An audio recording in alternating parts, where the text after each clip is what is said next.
Hi friends, இன்றைக்கி நம்ம கிச்சனில் ஈவினிங் டீ டைம் ஸ்நாக் தான் பார்க்க போகிறோம். கார போண்டா இல்லைன்னா கார வடை எதுனாலும் சொல்லிக்கலாம். வாங்க வீடியோக்குள்ளே போகலாம். ஃபஸ்ட்டு ஒரு பாத்திரத்தில் அரை கப்பு உளுந்து, அரை கப்பு பச்சரிசி எடுத்துக்கோங்க. ரெண்டையும் 2-3 தண்ணி நல்லா கழுவி எடுத்துக்கோங்க. அதுக்கப்புறமா தண்ணி சேர்த்துட்டு 2 மணிக்கூர் ஊற விட்டுருங்க. பச்சரிசியும் உளுந்தும் நல்லா ஊறிட்டு இப்போ இதை மிக்ஸி ஜாரில் மாற்றிக்கோங்க. தண்ணியை ஃபஸ்ட்டு வடிச்சிட்டு சேர்த்துக்கோங்க. தண்ணி இல்லாமல் ஃபஸ்ட்டு சேர்த்துக்கோங்க. இப்போ நம்ம எந்த தண்ணி ஊற வச்சிருந்த தண்ணியில் ஒரு அரை கப்பு, எந்த கப்பில் அளந்தோமோ அந்த கப்பில் ஒரு அரை கப்பு தண்ணி எடுத்துட்டு இதில் சேர்த்துக்கோங்க. சேர்த்துட்டு நல்லா ஃபைன் பேஸ்ட்டாக அரைச்சிக்கோங்க. இந்த மாதிரி நல்லா ஃபைனாக அரைச்சிக்கோங்க. இதை ஒரு பாத்திரத்துக்கு மாற்றிக்கோங்க.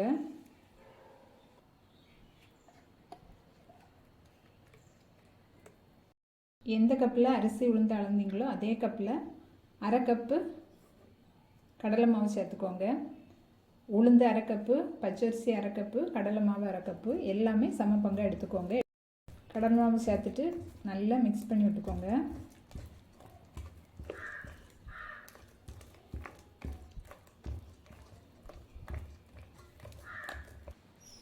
இங்கே விஸ்கு வச்சு நல்லா இந்த மாதிரி மிக்ஸ் பண்ணிங்கன்னா கடலை மாவு கெட்டி இல்லாமல் நல்லா ஸ்மூத்தாக மிக்ஸ் ஆகும். நம்ம சோடா உப்பு எதுவுமே இதில் சேர்க்க போகிறதில்ல. இந்த மாதிரி நம்ம மிக்ஸ் பண்ணும்போது அந்த போண்டா வந்து நல்லா சாஃப்டாக நமக்கு கிடைக்கும்.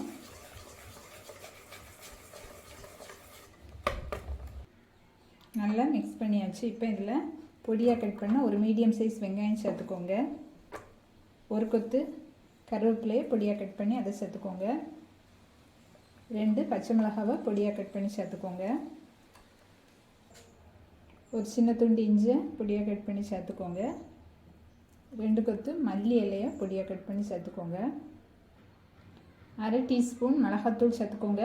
பச்சை மிளகாவோட காரமே போதும்னா மிளகாத்தூள் சேர்க்க வேண்டாம். கொஞ்சம் காரசாரமாக வேணும்னா மிளகாத்தூள் சேர்த்துக்கோங்க. கூடவே ஒரு 1/4 டீஸ்பூன் பெருங்காயத்தூள் சேர்த்துக்கோங்க. தேவையான அளவு உப்பு சேர்த்துக்கோங்க. உப்பு சேர்த்துட்டு நல்லா மிக்ஸ் பண்ணிக்கோங்க. இது கூடவே ஒரு ஸ்பூன் சூடு எண்ணெய் சேர்த்துக்கோங்க. சூடாக எண்ணெய் சேர்த்து மிக்ஸ் பண்ணி வைக்கும்போது போண்டா வந்து நல்லா கிறிஸ்பியாக கிடைக்கும். ரொம்ப இலக்கமாக இருக்கக்கூடாது, எண்ணெய் குடிக்கும். ரொம்ப திக்காக இருந்தாலும் ஹார்டாக இருக்கும். இந்த மாதிரி மிக்ஸ் பண்ணிக்கோங்க. இது ஒரு 5 நிமிஷம் அப்படியே இருக்கட்டும். எண்ணெயை சூடு பண்ணிக்கோங்க. எண்ணெய் நல்லா சூடானதும் ஃப்ளேமை வந்து மீடியமாக வச்சுட்டு போண்டா போடுங்க.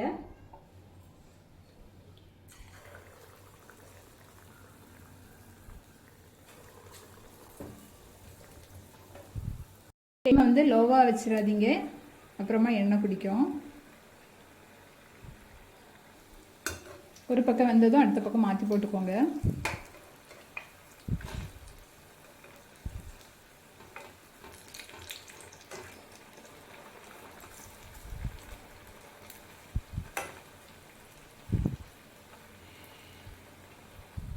ஃப்ரை பண்ணும்போது நீங்கள் வந்து ஹை ஃப்ளேமில் வைக்காதீங்க.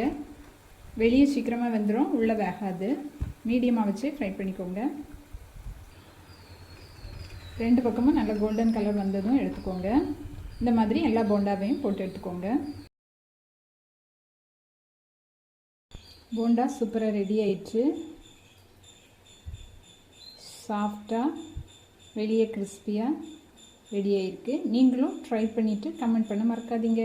தேங்க்ஸ் ஃபார் வாட்சிங்.